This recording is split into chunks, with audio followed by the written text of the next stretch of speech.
Welcome to our channel. இன்னைக்கு cook with கோமாளியில் Grace அக்கா பண்ண veg dumpling noodles soup recipe தான் பார்க்க போகிறோம்.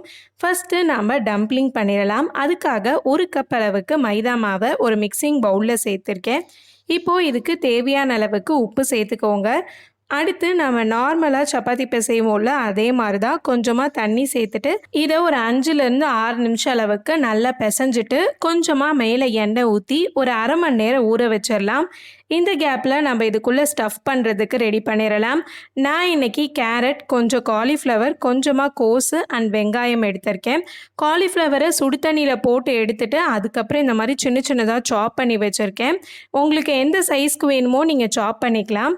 இப்போது நம்ம ஸ்டஃபிங் பண்ணுறதுக்கு ஒரு பேனில் கிட்டத்தட்ட 3 டேபிள் ஸ்பூன் அளவுக்கு எண்ணெய் சேர்த்துட்டேன். இதில் அரை டேபிள் ஸ்பூன் அளவுக்கு இஞ்சி, அரை டேபிள் ஸ்பூன் அளவுக்கு பூண்டை நான் சின்னதாக கட் பண்ணி வச்சுருக்கேன், அதை சேர்த்துக்கிறேன். அடுத்து நம்ம கட் பண்ணி வச்சுருக்க வெங்காயம் அண்ட் மற்ற காய் எல்லாத்தையுமே சேர்த்துக்கலாம். காய் உங்களோட சாய்ஸ் தான், உங்களுக்கு என்ன வேணுமோ நீங்கள் அதை ஸ்டஃப் பண்ணிக்கலாம். இப்போது இதை எல்லாத்தையும் ஒரு 2 நிமிஷம் வதக்கிட்டு கொஞ்சமாக உப்பு சேர்த்துக்கிறேன். அடுத்து காரத்துக்காக நாம் இன்றைக்கி பெப்பர் சேர்க்க போகிறோம். நான் கிட்டத்தட்ட ஒரு அரை டேபிள் ஸ்பூன் அளவுக்கு மிளகுத்தூள் சேர்த்துருக்கேன். நீங்கள் குழந்தைங்கள்லாம் சாப்பிடல அப்படின்னா சில்லி ஃப்ளேக்ஸ் கூட சேர்த்துக்கலாம். இப்போது இதை எல்லாத்தையும் நல்லா மிக்ஸ் பண்ணி விட்டுருங்க. அவ்வளோதான், நம்மளோட ஸ்டஃபிங் ரெடி ஆகிடுச்சு. இப்போ ஒரு அரை மணி நேரம் ஆயிடுச்சு. நம்ம மாவும் நல்லா ஊறி இருக்கும். ஸோ இந்த மாதிரி ஒரு மேட்டில் கொஞ்சமாக மைதா மாவை ஸ்ப்ரெட் பண்ணிவிட்டு நல்லா சப்பாத்தி தேய்க்கிற மாதிரி தேய்ச்சிக்கோங்க.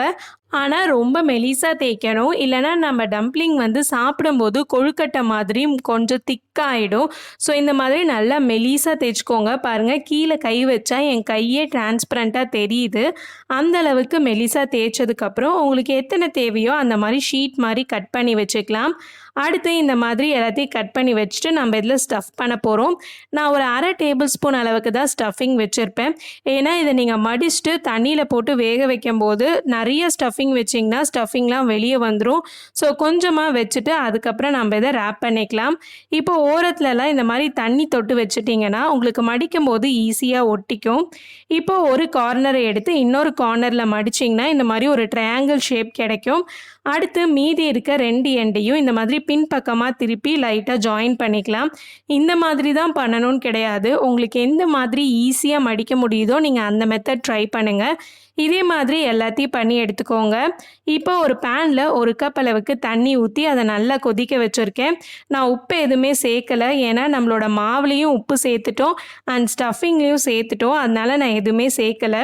இப்போது இதை இந்த தண்ணியில் போட்டு ஒரு 5 நிமிஷம் குக் பண்ணிங்கனாலே நம்மளோட டம்ப்ளிங்ஸ்லாம் சூப்பராக ரெடி ஆகிடும். அது வெந்ததுக்கப்புறம் அப்படியே தண்ணிக்கு மேலே மிதக்கும். இதை வச்சு நீங்கள் ஈஸியாக கண்டுபிடிச்சிடலாம். பாருங்கள், டம்ப்ளிங் ரெடி ஆகிடுச்சு. அடுத்து நாம் சூப் பண்ணிடலாம். நான் இப்போ கையில் வச்சுருக்கிறதுக்கு பேர் பாக் சாய் அப்படின்னு சொல்லுவாங்க. சைனீஸில் சூப்பு இல்லை சூப்பி நூடுல்ஸ் எல்லாம் சாப்பிட்றீங்கன்னா கண்டிப்பாக இந்த பாக் சாய் அதில் இருக்கும். ஒரு இலை மாதிரி க்ரீன் கலரில் இருக்கும்ல, அதுதான் இது.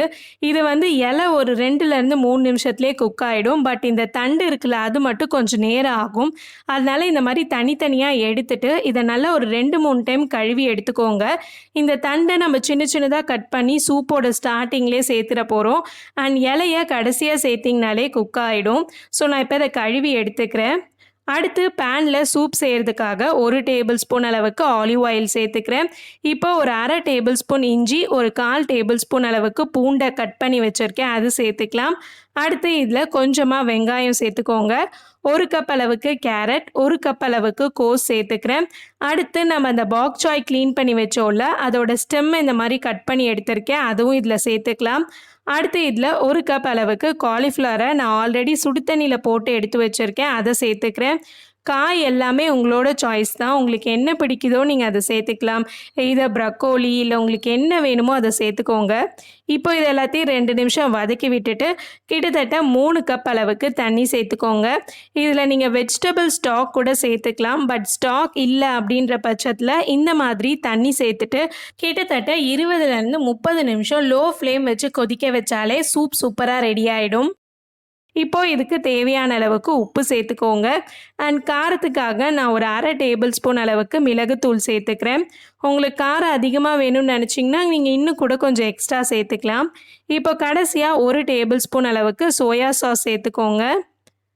இப்போ இந்த மாதிரி ஒரு 20 நிமிஷம் கொதிச்சிருச்சு பாருங்க. தண்ணி, காய் எல்லாமே நல்லா சூப்பரா ரெடி ஆயிடுச்சு. இப்போ இந்த வெந்திருக்க காயிலிருந்து ஒரு 2 கரண்டி எடுத்து நான் அரைச்சிட்டு அதை இதில் சேர்த்துக்கிறேன். ஏன்னா நாம் இதில் வெஜிடபிள் ஸ்டாக்கோ இல்லை கார்ன்ஃப்ளவரை தண்ணியில் கலந்துட்டு சேர்ப்பாங்களே அந்த மாதிரி எதுவுமே சேர்க்கலை. ஸோ நம்ம வேக வச்ச காயே இந்த மாதிரி அரைச்சிட்டு சேர்க்கும் போது உங்களோட சூப் நல்லா திக்காக மாறும். ஸோ கண்டிப்பாக நீங்கள் வீட்டில் வெஜிடபிள் சூப் ட்ரை பண்ணும்போது இந்த டெக்னிக் ட்ரை பண்ணி பாருங்கள். கார்ன்ஃப்ளவர்லாம் இல்லாமலே சூப் நல்லா திக்காயிடும். பாருங்கள் நம்மளோட சூப் சூப்பராக ரெடி ஆயிடுச்சு. கடைசியாக இதில் நம்ம அந்த பாக்சாய் கழுவி வச்சுருந்தோம்ல அதை சேர்த்துக்கலாம். இது கூடவே கொஞ்சமாக ஸ்ப்ரிங் ஆனியன் சேர்த்துக்கோங்க. ஒருவேளை இது உங்ககிட்ட இல்லை அப்படின்னா நீங்கள் கொத்தமல்லி இலை கூட சேர்த்துக்கலாம். அவ்வளோதான், நம்மளோட சூப் ரெடி ஆயிடுச்சு. இதில் நான் ஆல்ரெடி வேக வச்சுருந்த நூடுல்ஸ் கொஞ்சம் சேர்த்துக்கிறேன். இந்த டம்ப்ளிங் நூடுல் சூப்பை நீங்கள் ஒரே பாட்டில் கூட செய்யலாம். பட் இந்த நூடுல்ஸ்லாம் வேக வச்சிட்டதுக்கப்புறம் தண்ணி பார்த்தீங்கன்னா நல்லா ஒயிட்டாக க்ளவுடியாக இருக்கும். ஸோ நம்ம கிளியர் சூப் வேணும் அப்படின்னு நினச்சோம்னா நூடுல்ஸை தனியாக வேக வச்சு அதுக்கப்புறம் இதில் சேர்த்துக்கோங்க. இல்லை எனக்கு அந்த வாட்டர் வந்து நல்லா ஒயிட்டாக இருந்தால் பரவாயில்ல அப்படின்னு நினச்சிங்கன்னா நீங்கள் இதிலே கூட சேர்த்து வேக வச்சுக்கலாம். ஃபஸ்ட்டு அந்த டம்ப்ளிங் சேர்த்து ஒரு 5 நிமிஷம் வெந்ததுக்கப்புறம் உங்களோட நூடுல்ஸை சேர்த்துட்டு ஒரு 2 நிமிஷம் வேக வச்சிங்கன்னா ஒரே பாட்டில் உங்களுடைய சூப் ரெடி ஆகிடும்.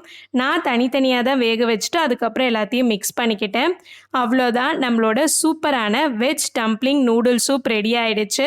கண்டிப்பாக இந்த ரெசிபியை வீட்டில் ட்ரை பண்ணி பாருங்கள். எப்படி வந்ததுன்னு கமெண்ட் செக்ஷனில் மறக்காமல் ஷேர் பண்ணிக்கோங்க. இந்த மாதிரி குக் வித் கோமாளியில் இருக்க ரெசிபீஸ்லாம் கண்டினியூவஸாக பார்க்கணுன்னா மறக்காமல் சேனலுக்கு சப்ஸ்கிரைப் பண்ணிக்கோங்க. பாய் பாய்.